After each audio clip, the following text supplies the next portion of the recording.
Assalamualaikum warahmatullahi wabarakatuh. Perkenalkan, nama saya Nadia Hanayosta dengan NIM 2310862050. Saya berasal dari jurusan Ilmu Komunikasi dari Fakultas Ilmu Sosial dan juga Ilmu Politik. Kali ini saya akan menjelaskan mengenai teori clown. Nah, video ini guna untuk memenuhi tugas saya di mata kuliah Komunikasi Politik. Jadi, apa sih itu teori clown?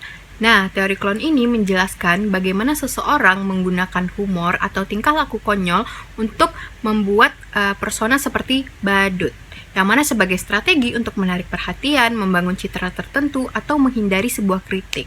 Nah, dalam komunikasi politik, teori ini seringkali digunakan oleh politisi untuk membuat dirinya lebih dikenal nih di dalam masyarakat, ataupun menciptakan kedekatan dengan masyarakat itu sendiri, atau bahkan mengalihkan perhatian dari isu-isu penting yang mungkin akan merugikan mereka. Nah, teori clown ini penggunaannya bisa kita lihat di dalam komunikasi politik itu dalam berbagai macam bentuk. Contohnya nih di dalam kampanye politik mengenai Pilpres tahun kemarin ya contohnya.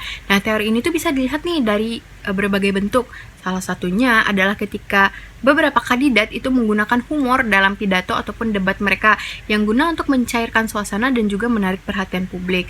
Nah, dengan humor tadi nih, seorang politisi itu bisa membuat pernyataan yang lebih mudah diterima bahkan dalam situasi yang serius.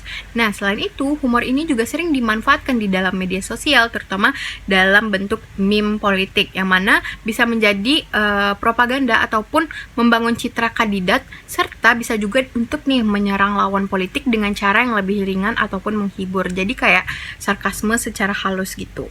Nah, adapun beberapa politisi atau beberapa kandidat di dalam kampanye politik ataupun pilpres itu sengaja membangun persona yang eksentrik seperti memiliki gaya bicara yang unik ataupun menggunakan jargon yang lucu atau bahkan memperlihatkan tingkah laku yang berbeda dari politisi kebanyakan.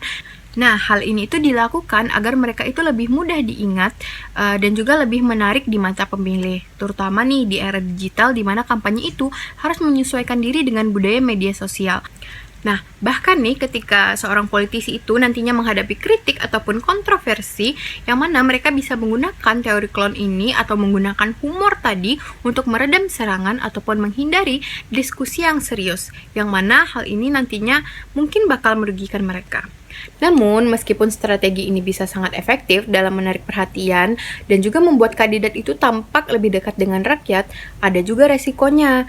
Nah, jika nih seseorang politisi terlalu sering menggunakan humor atau bertingkah seperti badut tadi, nah ia itu bisa mengurangi kredibilitas dan juga dianggap tidak serius nih dalam menangani masalah negara, yang mana pemilih nantinya mungkin menganggap mereka hanya mencari perhatian tanpa memiliki solusi yang konkret untuk permasalahan yang ada. Nah, oleh karena itu penggunaan strategi ini tuh harus seimbang, yang mana humor dan juga persona unik itu bisa menjadi kekuatan dalam kampanye, tetapi tetap juga harus diiringi dengan substansi dan juga bukti dari kemampuan dalam memimpin negara ataupun menjadi pemimpin di dalam masyarakat.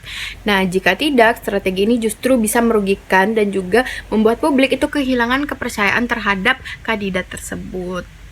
Nah, sekian video dari saya mengenai penjelasan teori clown. Saya mohon maaf apabila ada kesalahan. Saya tutup dengan wabillahi taufik wal hidayah. Assalamualaikum warahmatullahi wabarakatuh.